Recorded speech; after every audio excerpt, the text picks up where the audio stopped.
Hello, my garden friends. This is Jersey Shore Lisa from MyNJGarden.com, and today I wanted to show you this fruit tree guild that I have here in my front yard in Ocean County, New Jersey, and tell you a little bit about the plants that I've included in this guild.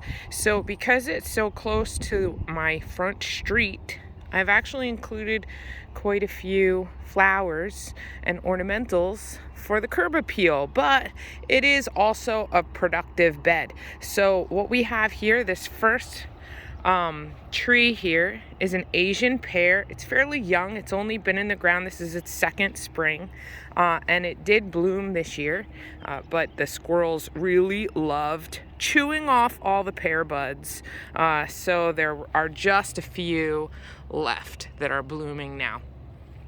But once this tree gets really established and grows a little bit bigger, I'm hoping it can outrun the squirrels and push out a whole lot more flowers so that they don't bother it as much. Down here, I just planted this yesterday. This is a Scotch Broom, and that's just going to have beautiful flowers right about now. It's blooming, but it's gonna get to be about 3 to 4 feet high and wide, and obviously bloom in early spring. There's some tulips there. There are also some autumn crocus, which are saffron crocus, and you can see the greens of the saffron crocus hanging out. A few of them did bloom last year.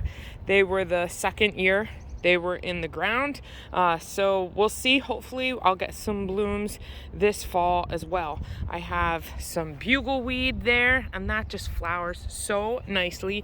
It has evergreen leaves, and it does spread like a carpet across the bed, which I'm totally fine with, though some people don't like it. They say that it's potentially invasive. I think it's really lovely in the garden. I have some great blue lobelia. That's blue lobelia, and then cardinal flower, which is another kind of lobelia. Both of those are native to the northeastern United States. This is a beach plum, and beach plums are native to New Jersey, and it's blooming now. I have 3 of them in the yard, and this is the first one to bloom, but the one that is its partner is down the other end of the bed, and it's starting to bloom. So I expect to get fruit this year. This will be the first fruit for this shrub, but the other 2 have fruited in the past. This one's just a bit younger. This is a perennial geranium I tucked in a couple of years ago. There are some daylilies, and you can also see my strawberries ground cover along the floor of this bed. This is a bonfire peach tree. It's obviously done blooming at this point. You can still see the spent flowers hanging on there, and it will produce fruit. This is an older tree, actually. I moved it from my other house, so this is probably working on 9 or 10 years old, and it's perfectly happy here. The leaves stay very red for most of the season. Towards the end of summer and into the fall, they kind of shift over to green, more green than red, but they stay red for most of the season, and it's really lovely color right here in the front. These are Virginia bluebells. They've been blooming for a while now, so you can see that some of the flowers are falling off, but they are early spring ephemerals, and they die back when the weather gets hot. But there are also strawberries running through there too, so once the bluebells die back, the strawberries take over. This is a Montauk daisy, and it becomes a large mounding shrub that flowers with big white daisies in the fall. When the asters are blooming, so are the Montauk daisies. So it's nice to have late fall blooms for the pollinators. This, I can't remember the name of this one, but this was recently given to me, and it is a native flower to New Jersey, and it does run with underground runners, and sends up these lovely happy little yellow daisies. I can't call them daisies because I don't remember the name of this flower, but obviously they are early spring bloomers. And this is the partner to the other beach plum. So you can see a couple of the flowers are starting to open, so the pollinators should be able to find their way back and forth and get me some fruit this year.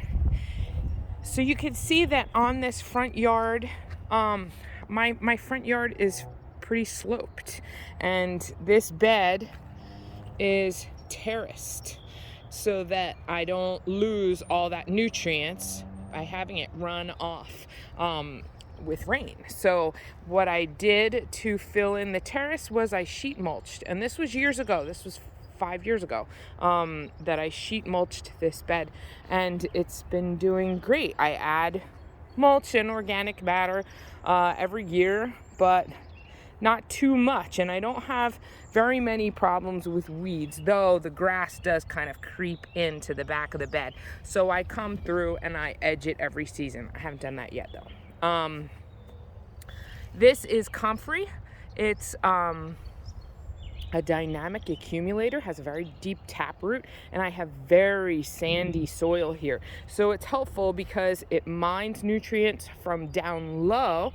When you have sandy soil, you have excellent drainage, which is a good thing, but it can also be nutrient poor. So it mines those nutrients from down low, brings it up into its leaves, and then I can chop and drop that comfrey as mulch around the bed to share those nutrients with the neighbor plants.